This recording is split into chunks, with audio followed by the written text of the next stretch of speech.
everyone. So, we are in a new year. It is officially time to start doing 10 bests and worst lists from the year prior. Figured I'd go ahead and get the positives out of the way before we can really get into the negatives of the year. Starting off with our top 10 best figures that I got in the year 2022. Now, this could mean that the figure came out in 2022, or it could also mean that I just happened to get the figure in 2022. So there might be some figures in here that are from like 2019 or previous years before then. So without further ado, let's get going. With starting off, we have some parameters as far as what I look for. Good QC, good articulation, scale is a big thing for me personally. I'm a scale nut. Accuracy when it comes to specifically the movie toys, and then cleanliness in both modes. Those are just some very quick summations of what I like. Getting into honorable mentions, we have Studio Series 86 Wheelie. Looks really good in both modes. I just personally wish the slingshot was done better, and I wish the hands were somehow able to hide in vehicle mode. Silver Streak, really good figure. However, that mold, from what I hear, is very, very prone to QC issues in the legs due to clear plastic use. Studio Series Ironhide looks really great in both modes, however, is way too freaking big in vehicle mode, and in robot mode, he's way too tall. And then articulation in the legs is really limited due to transformation. Bumblebee Movie RC looks really great, feels really great, however, I wish the backpack had tabbed in a little bit better. And then Bumblebee Movie Ratchet would have been on this list. However, due to the QC issues as far as the yellowing of plastic, he is not on this list. So those are our honorable mentions. There could be a few more. Optimus Prime. All the Optimus Primes I own could have been put on the honorable mentions list. However, they have issues with my copies specifically that prevent me from putting them on there. So, getting to the list itself, here we go. Starting off with number 10, we have Studio Series 86 Ironhide. Now, this was actually quite a surprise to me. I thought this figure was going to be very disappointing. I looked at the promo images, and there was nothing that really grabbed my attention. I saw all the clear plastic that was being used, and I just immediately got flashbacks to animated animated Swindle, I think, that has all the purple clear plastic ball joints on him and everything like that. And yeah, I saw all the clear plastic and immediately was like, ooh. But luckily, the clear plastic does feel thick enough that it can handle the stresses of being on hinges. Luckily, none of it's used as far as like a ball joint. But yeah, a really great figure overall. Good articulation. Looks good in both modes. Yeah, there are a few hinges exposed in vehicle mode, but those are unavoidable in most cases.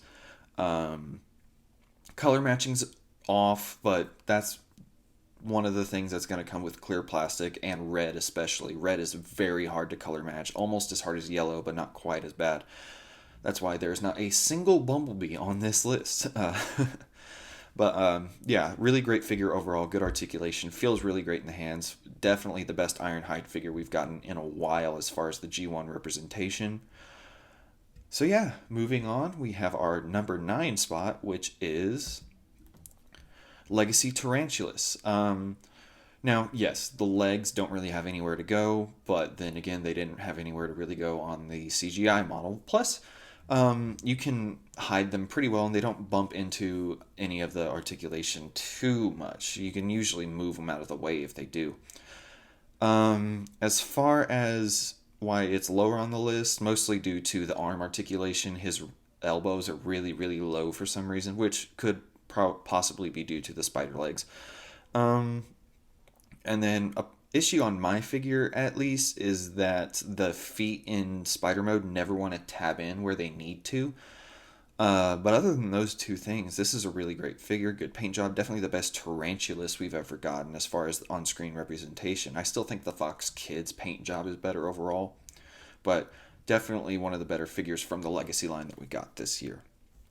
All right, moving on to number 8. Studio Series 86 Slug. Now, I've gone on record saying that I don't like the amount of red that was used on here. However, it is screen accurate, so I can't hold too much against it. Outside of that, everything feels really nice. The only QC issues I've experienced on this guy is that his horns in Dino mode don't like to clip in. Well, they clip in, but they pop off really, really easily, and that's due to them just being C-clipped on. But other than that, looks really great. I don't like the minifigures. I've never been a fan of minifigures.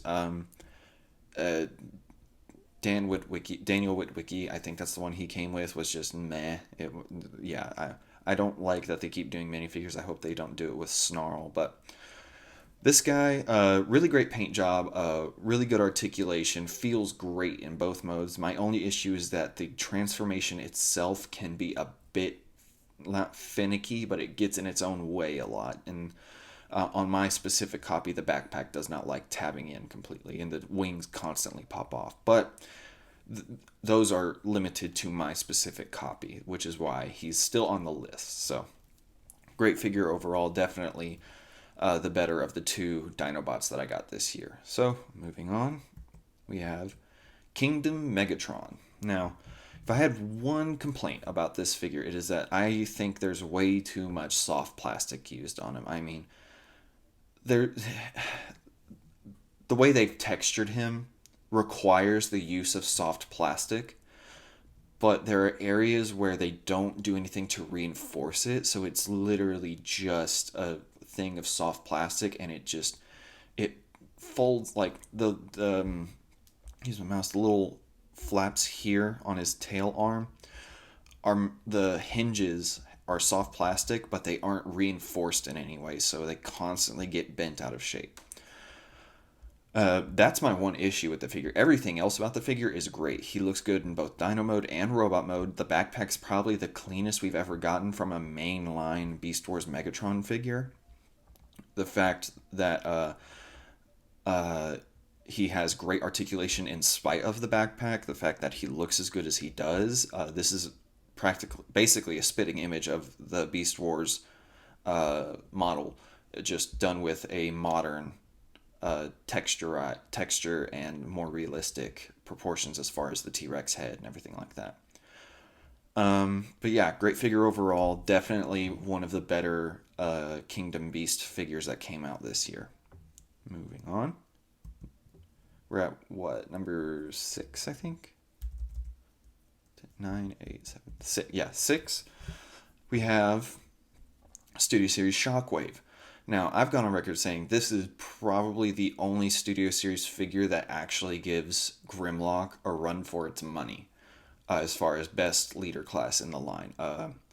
There are just one fatal flaw I have with this figure, and I hate when Hasbro does this.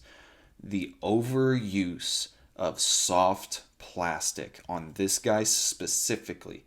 The sword, kind of understand. It is very long. It does protrude very far, and I can see why they would make that soft plastic. The tip of the barrel of the gun, I understand that too. Why is his hand soft plastic? Why are the spikes on his feet soft plastic? Why? There's no need for everything that looks pointy to be soft plastic. There are a few things like I said, the barrel of the gun, sword, it's totally understandable why they wouldn't want that to be hard plastic, because then a kid could legitimately get hurt. But the hand doesn't really protrude far enough to where you should be worried about that. But also, due to the overuse of soft plastic, that hand is limited in articulation. It goes in and out, and that's about it. But other than that, this figure looks and feels great. Great articulation. It's a heavy retooling / remolding of the Studio Series Megatron, and it takes the issues with the hollowness of that figure and completely fixes everything. That looks great in both modes. You can pose this guy in any pose, and he doesn't have any gaps or anything. He looks fantastic. One of the best Studio Series figures to have ever come out in the Studio Series line itself. Moving on, we have... Oh, skipped ahead there. Sorry. 5. Kingdom Tigatron is the best Kingdom figure that I have ever owned. My specific copy has yellowed extremely bad. It's so bad how much mine has yellowed. But as far as I know, that's my specific copy, so I'm not worried too much about that. It's not like with Studio Series Bumblebee Movie Ratchet, where it was a widespread issue where everyone who got the early releases of that figure was having severely yellowed plastic.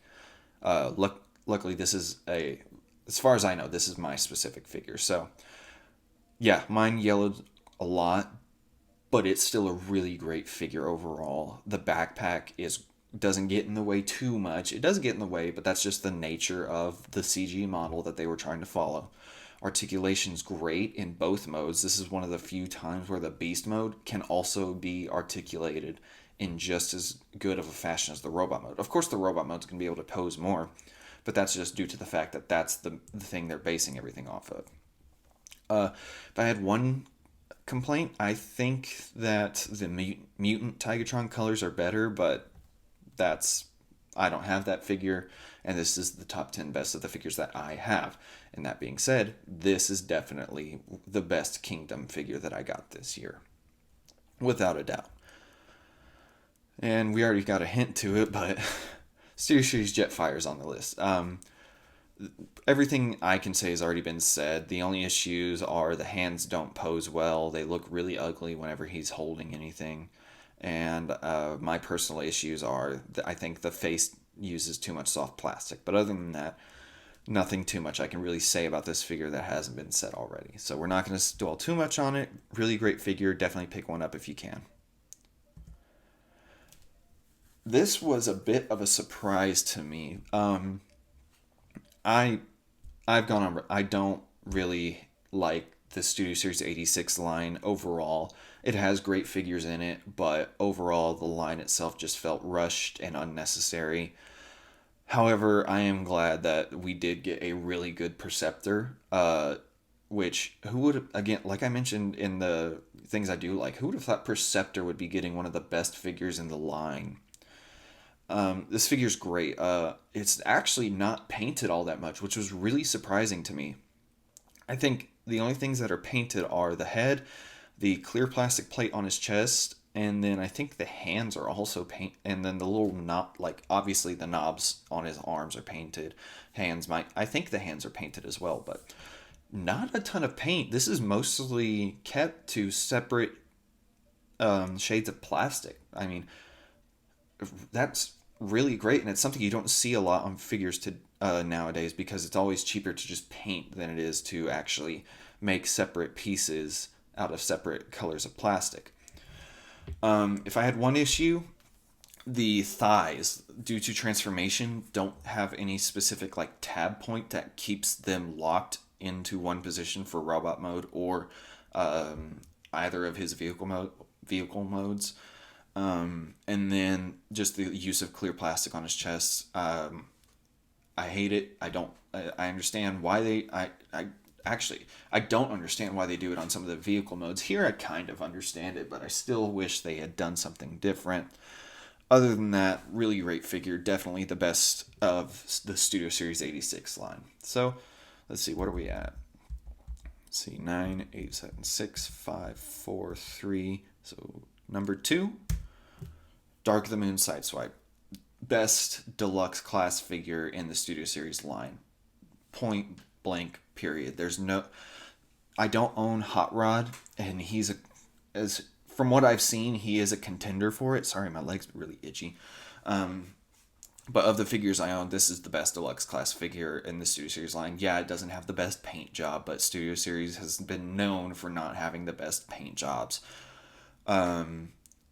Much better than the Revenge of the Fallen one. Definitely an improvement over the Dark of the Moon version, the Dark of the Moon toy itself.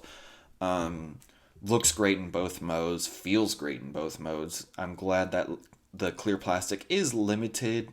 For the most part, it's limited. There is some use of it, but it's kept to very small areas. Sorry. But yeah, definitely the best figure. Great posability, great looks great in both modes. So that's all I can say. Not much else to really say. Everything can say has been said by other people. So, and at number 1, we have Beast Wars Retracts. I mean, what can I say? This figure in both I mean, in the Beetle mode. I mean, a Roly Poly. Who would have thought that a Roly Poly would actually be a really good Beast mode, especially for a Predacon? I mean, wait to think outside the box there, Hasbro. That was a really great decision. And the gimmicks on this guy are so fun and inventive. I mean, Roly Poly with pincers and a stinger, and it even rolls up into a ball. This is great engineering. And I mean, the robot mode looks amazing. I mean, who would have thought that Unicron with his arms spread out wide would have been the greatest figure of 2022? And obviously, I'm just kidding, this toy sucks. Number 1 is Studio Series Grimlock. This is the best Studio Series figure ever. I truly do not think they will ever make a figure that is as good or better than this. There will be figures that I'm sure will come close, but this specific figure is by far the best. And if you get the DNA Designs upgrade kit, it looks even better. So, and obviously I can't say anything that... I truly cannot say anything that has not been said about this figure. Great paint job. Great articulation. Looks good in both modes. Dino mode's a bit wonky, but that's the nature of the beast, especially for this design. Outside of that very small nitpick of the Dino mode looking a bit wonky, I don't have any real issues with this figure. He looks great. The dry brushing effect looks fantastic. And I know some people have issues with the way it's used, but I personally didn't have much of an issue. If anything, what I did was I just took some acrylic turquoise and just dry brushed the areas that didn't have any on there, and he looks great. Feels great. He has some clear plastic, but it's all mitigated to areas where I can understand why they would use it. It's not like on Shockwave where it's like anything that's sharp and pointing needs to be made of clear plastic. This guy, it's kept to a reasonable amount. Just fantastic figure, the best figure I got this year without a doubt. Is there anything else that I can say other than that was my list? So we'll do a real quick run through of the list. Just quick. Number 10, Ironhide. 9, Tarantulas. 8 is Slug from the 86 line. 7 is Kingdom Megatron. 6 is Dark of the Moon Shockwave from the Studio Series line. 5 is Kingdom Tigatron. 4 is Studio Series Jetfire. 3 is 86 Perceptor. 2 is the Studio Series Dark of the Moon Sideswipe. And then number 1, the top figure of my collection in 2022 is Studio Series Age of Extinction Grimlock. So, with all that being said, sorry about it being a long list. I'm going to end it there. I will see you guys some other time. Guys, I need your help. Okay, so the algorithm is the number 1 enemy of all YouTube channels. Any YouTube channel that's trying to start up or isn't pre-established is going to fail because of the algorithm. So what I need you to do, I need you to do 2 things. 1, I need you to hit like. 2, I need you to subscribe. If you don't do either of those things, this channel is not going to be able to stay afloat for very long. So please, like, subscribe, and if you really like me, you might leave a comment while you're at it. Thank you very much.